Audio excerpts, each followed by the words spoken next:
10 times more.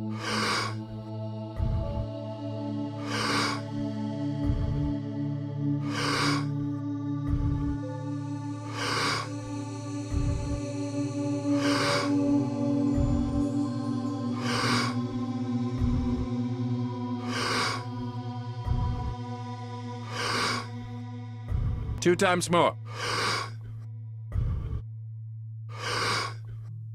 Letting go and stop. The hormones of stress cause us to be materialists, right? When we're under stress, we're using our senses to determine reality. So now you feel more like matter and less like energy, more separate from possibility. So then, to teach a person then how to regulate that heart center. And we do this, we've done 6,000 heart scans. Why? Because if I can teach you how to get in that heart state, and I can teach you how to activate that center, and I can teach you how to regulate an elevated emotion, the heart starts to create a very coherent signature. And when the heart starts beating like a drum, like dropping a pebble in water, it begins to produce a measurable magnetic field up to 3 meters wide. Now you're more energy than matter, more wave than particle. Wow. Now, that field that's being created is measurable, and that's an energy, and energy is frequency, and all frequency carries information. So what is the information when it makes it here? That you're sharing into the world. Yeah. It could carry the thought of your healing. Why? Because it's consistent with the energy. Guilt isn't going to carry the thought of your healing. It's a different frequency. And all of a sudden now, the person is elevating their emotional state and they're allowing their thought to be carried on that frequency. They're broadcasting a whole new energetic signature. But thoughts are the language of the brain and feelings are the language of the body, and how you think and how you feel creates your state of being. So then the question is, if you keep practicing creating that state of being, it should become familiar to you, yes or no? Yes. The word meditation literally means to become familiar with. So then if you're practicing moving into these elevated states and your heart is coherent and we're measuring, and I can say, Louis, you got it. Now do it for 30 minutes. Now do it for 60 minutes. And you practice creating that coherence. You'll know when you're there and when you're not, yes or no? Sure. And then you would be able to say, like a skill, like anything else, give me a minute. I'm gonna step out and you're gonna go back in the heart coherence.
Ten times more.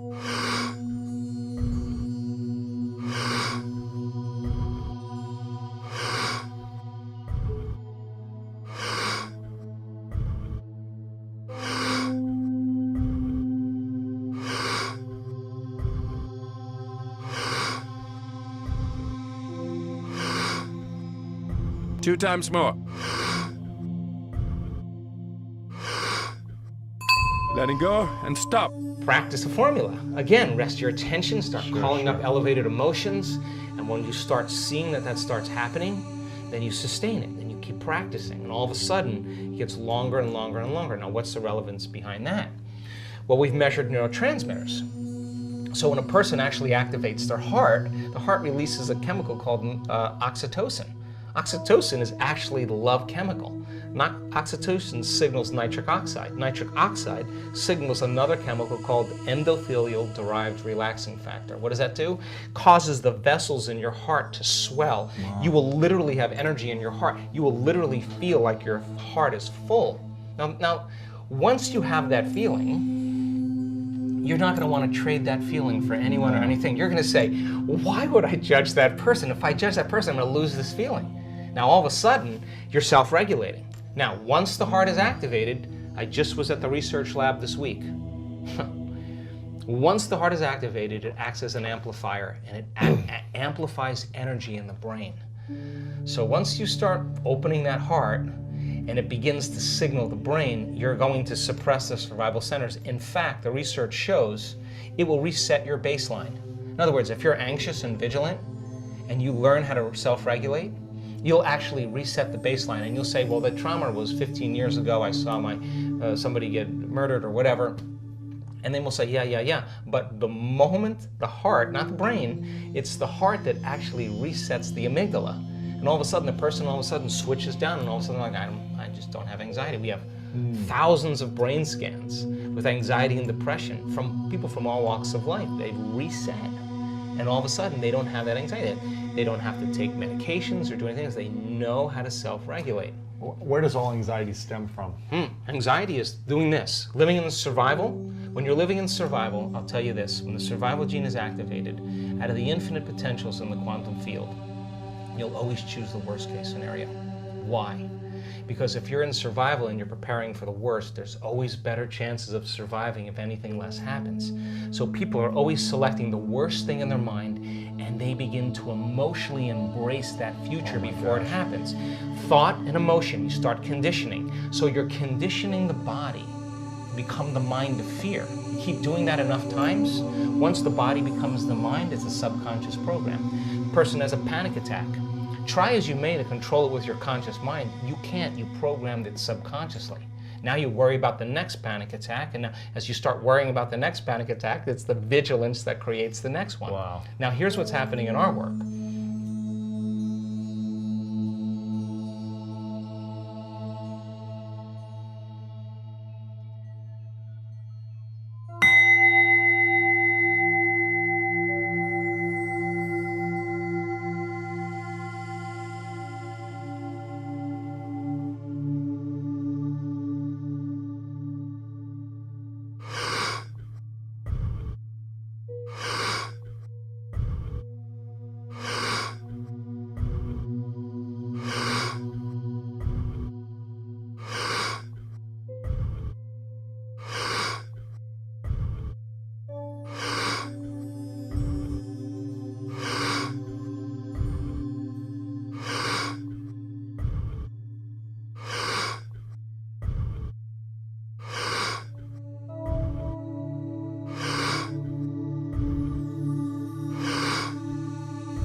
Ten times more.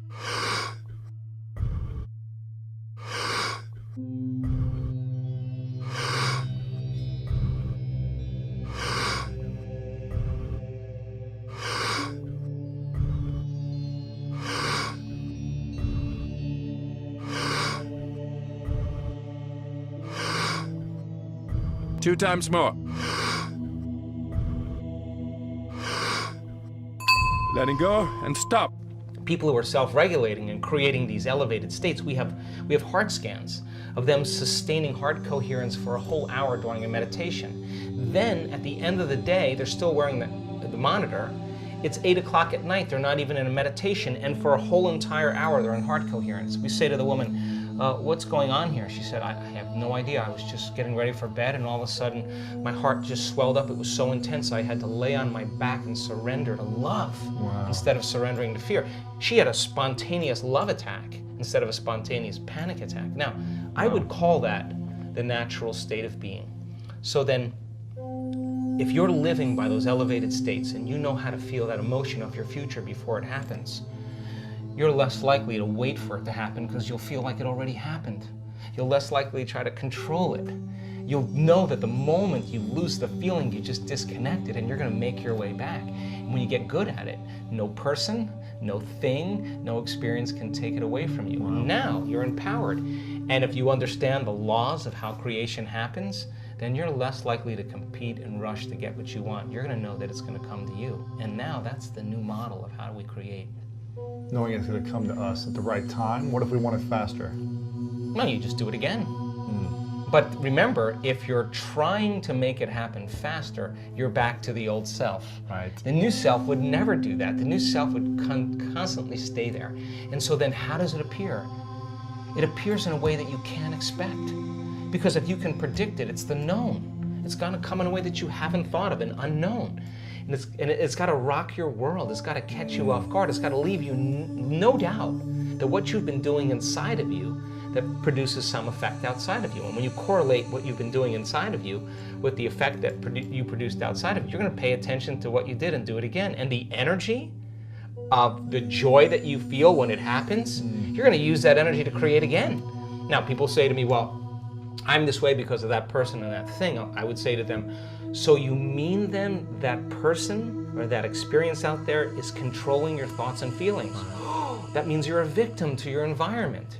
But when you start changing your thoughts and feelings and it starts to produce an effect in your environment, you're going to change the belief that you're a victim, consciously or subconsciously, of your life to becoming more of a creator of your life. And now all of a sudden when you become more a creator of your life, you can't blame anybody. You can't say, well, that person or that thing. You'd have to say, I got to be greater than that environmental condition. Who in history can I study that had the same challenges? What did they do? Let me just work that into my rehearsal so that I can improve, right? Just like you've done with sports. It's the same process.